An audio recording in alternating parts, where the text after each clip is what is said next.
Assalamualaikum and a very good day to everyone. We are from group RBA 2734ASS and today we are going to present our personal financial planning case study entitled Retirement Planning, Building a Secure Financial Future for Retirement. So the case study was prepared for Madam Nur Sharida binti Badrisha. Through the project, we will discuss the retirement planning process and develop a suitable financial plan to help an individual prepare for a financially secure retirement. So before we start, let me introduce our group member. So as you can see in the slide, our group consists of 5 members. We work together to develop this retirement planning case study, from preparing the information and financial calculation to designing the report and presentation. This is the content of our presentation, starting from the project overview and description, followed by our objective, timeline, individual profile, and the retirement planning process. We will also explain the documentation and media used in our project, as well as our reflection, lesson learned, and future improvement. Finally, we will end our presentation with a conclusion that summarizes the overall finding and what we have learned from this project. Now, let's move to the first section, which is the project overview. First, let me briefly explain what retirement planning is. Retirement planning is the process of estimating our future living expenses and preparing enough financial resources to support our lifestyle after we stop working. So for this project, our group developed a retirement planning case study for an individual by considering several important factors. This include his current age and income, monthly expenses, current saving, desired retirement age, future retirement needs, and his saving and investment strategy. So the main purpose of this project is to develop a realistic retirement plan that can help ensure financial security and a comfortable lifestyle after retirement. Moving on to the project description. For this case study, we choose Mr. Ahmed, a 35-year-old engineer who is married and has 2 children. His wife, Anna, is a housewife and does not have a regular income. As an engineer and the main income earner, Mr. Ahmed is responsible for managing his family financial needs while also preparing for his future retirement. Therefore, our case study focuses on his current financial situation, including his monthly expenses, children needs, saving, and investment planning. The main goal is to help Mr. Ahmed achieve financial security for his family while building enough funds for his retirement at the age of 60. Through the case study, we will develop a realistic retirement plan that is suitable for his current financial situation and future needs. So now I will continue with the objectives and outcomes of our retirement planning case study. So firstly, the main objective of this project is to analyze Mr. Amir's current financial situation and his family needs. Since Mr. Amir is the main income earner and has 2 children, we need to consider not only his retirement, but also his family's financial needs. Next, we aim to estimate the amount of retirement funds that Mr. Amir needs when he reaches the age of 60. We also develop a suitable savings and investment strategy based on his current financial situation. Besides that, we also identify the potential challenges that may affect his retirement preparation and recommend practical actions and contingency measures to improve his overall financial security. As for the expected outcomes, Mr. Amir should have a clear retirement savings target and understand how much he needs to save and invest regularly, and have a suitable retirement strategy for himself and his family. He should also be better prepared for unexpected financial challenges and ultimately achieve greater financial security for both his retirement and his family. Next, I will be presenting the project timeline for our retirement planning case study. So our project was completed over 5 weeks. In week 1, we started with topic selection and group planning. At the same time, we collected the necessary data and prepared the profile for our case study. In week 2, we focused on the financial analysis and calculations. This was an important stage because we need to analyze the financial situation and prepare the calculation for our retirement planning. Moving on to the week 3, we worked on the report writing. This included the introduction, profile, retirement planning, reflection, and also conclusion. In week 4, we prepared and recorded our video presentation. Finally, in week 5, we complete the final editing and submit the project. Overall, this timeline helped us manage our work systematically and make sure that every part of the project was complete on time. Next, I will explain the contributions made by each group member. So first, we contribute to research and information gathering by searching for relevant information and financial concepts related to our project topic. Second, we participate in idea generation and discussion. Every member share their ideas and opinions to improve the project content and activities. Third, we work together on project planning and task division. We divide the tasks according to each member's strength and make sure that everyone had a responsibility. We also contribute to data analysis and content preparation by analyzing the information, applying financial concepts, and preparing the content for our report and presentation. Besides that, some members focus on design and visuals, including preparing the slides, infographics, and other visual elements to make the presentation clearer and more attractive. Lastly, we work on presentation and video production, including preparing the video presentation, recording the narration, and making sure the final product was well organized and engaging. Most importantly, all members support one another throughout the project. We give feedback, solve problems together, and ensure that the project was completed successfully and on time. For my part, I will explain the retirement planning for Mr. Ame. Mr. Ame is 35 years old and works as a senior administrative executive. He has a wife and two children. His monthly income is Rm5,000 and his salary is expected to increase by 3% every year. He saved 20% of his salary through EPF, ASB, and his emergency fund. Mr. Ame plans to retire at the age of 60. So, since he is 30 years old now, he has 25 years before retirement. For step 1, we need to calculate Mr. Ame's expenses when he retires. Currently, his annual expenses are 48,000. However, expenses will increase because of inflation. We assume the inflation rate is 3% per year. So we use the future value formula and calculate 48,000 multiplied by 1.03 to the power of 25. The answer is 100,501. This means that when Mr. Ame reaches retirement, he may need around Rm 100,501 per year for his expenses. Retirement money Mr. Ame needs. From step 1, we know that his salary expenses at retirement will be Rm 100,501. We assume that he will need this money for 20 years later after retirement. Using the present value of annuity formula, we get 1,643,341. Therefore, Mr. Ame needs approximately Rm 1.64 million when he retires. This will be his target retirement fund. Lastly, we need to find out how much Mr. Ame needs to save every month. His target retirement fund is 1,643,341. We assume his investment will earn 5% per year. Since he has 25 years before retirement, we convert the years into months.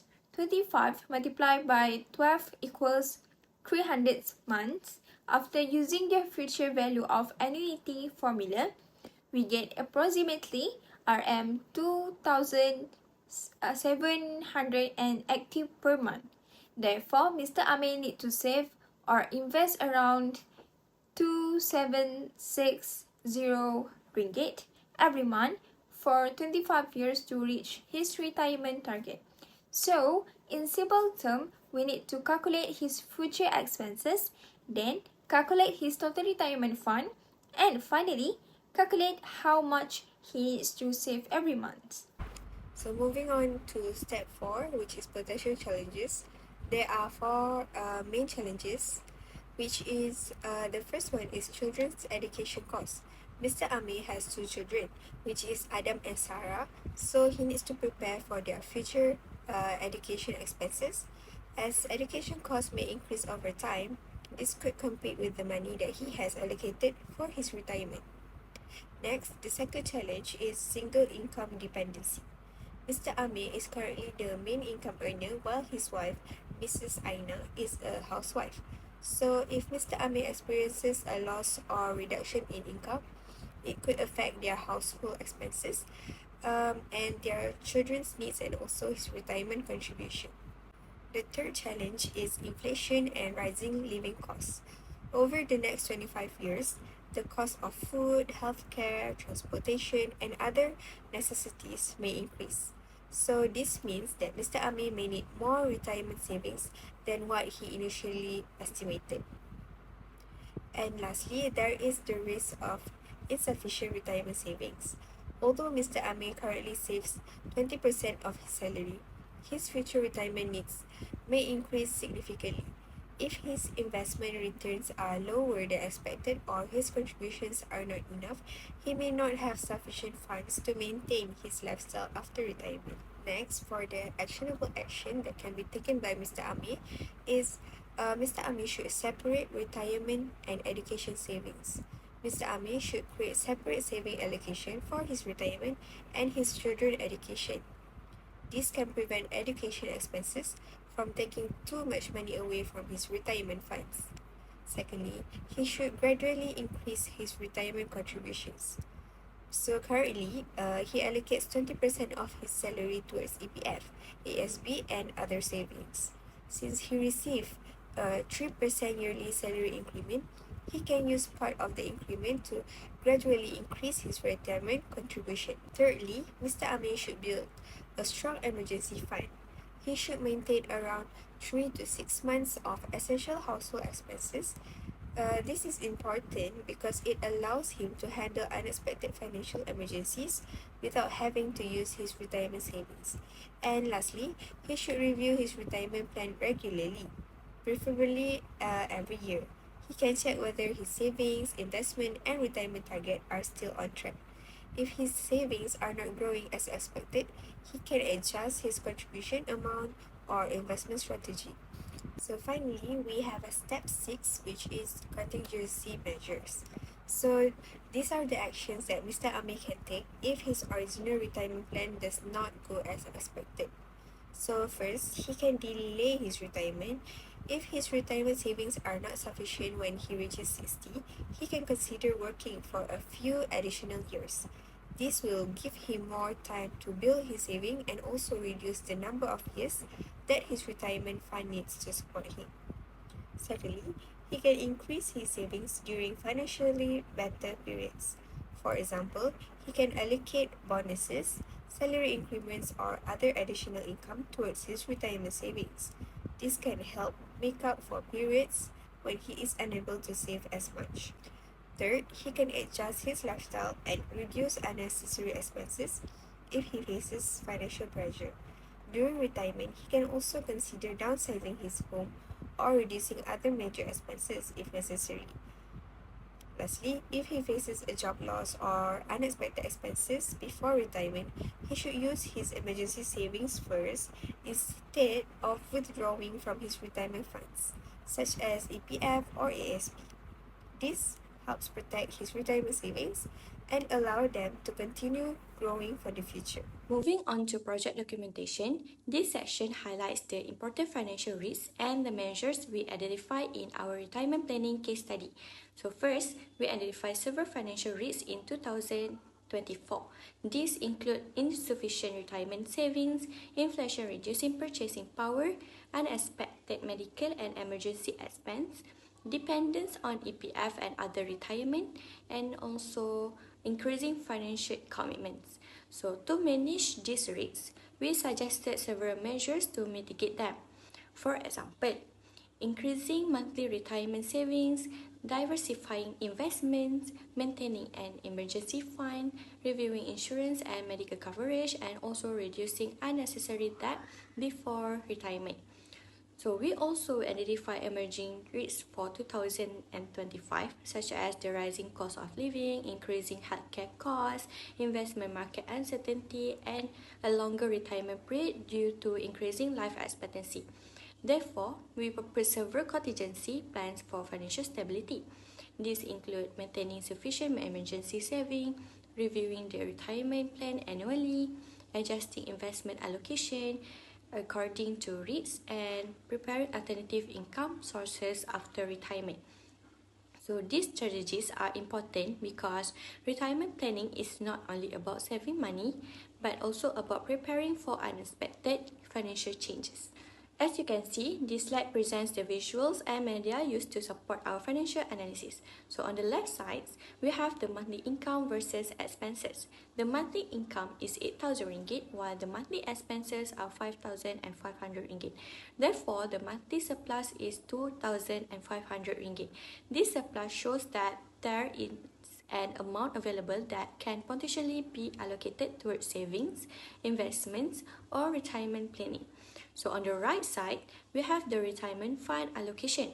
Based on our allocation, 40% is allocated to EPF or retirement savings, 25% to investment, 15% to emergency fund, 10% to insurance and protection, and another 10% to other savings. This allocation provides a balanced approach by combining retirement savings, investment, emergency protection, and other financial needs. So the charts make it easier to understand the financial situation because we can clearly see the relationship between income, expense, and the allocation of retirement funds. Moving on to our reflection and lesson learned, this project has been a valuable experience for us because we learn more about retirement planning and the importance of preparing for our future financial needs. Through analysis the case study, we learned that saving, investment, expenses, and financial decisions can have a big impact of an individual financial security, especially after retirement. We also learned the importance of starting financial planning early. Early saving can give us more time to build financial security and achieve our future financial goal. Besides that, financial discipline is also important. Consistent saving and responsible spending can help us maintain financial stability and achieve our long-term goals. Lastly, this project also improves our teamwork and communication skill. By sharing ideas, dividing tasks, and checking each other's work, we were able to complete the project more effectively. Next, I will explain our future improvement. Firstly is the regular review of the retirement plan. A retirement plan should not be prepared only once. It should be reviewed regularly to make sure that our saving, investment, and expenses are still aligned with our retirement goal. Changes in income, inflation, investment, and performance should also be considered when updating the plan. The second improvement is to increase financial preparedness. This includes increasing retirement contribution, strengthening emergency saving, and diversifying investment sources. And individuals should also monitor their expenses and prepare alternative sources of income to achieve better financial security after retirement. Overall, this improvement can help an individual become more prepared and financially stable in the future. Finally, we have reached our conclusion. Overall, effective financial planning requires a combination of proper saving, investment, and responsible financial management. Based on our analysis, having a clear financial plan can help an individual prepare for retirement and achieve greater financial security. It's also important to regularly review the financial plan because income, expenses, inflation, and personal condition may change over time. Besides that, financial discipline, effective communication, and proper decision making can contribute to be better financial outcome. Therefore, a well-planned financial strategy can help individuals manage their financial effectively. For the last slide, these are the references that we use to support our financial planning analysis. Thank you very much for your time and attention. We hope you enjoy our presentation and found the information useful.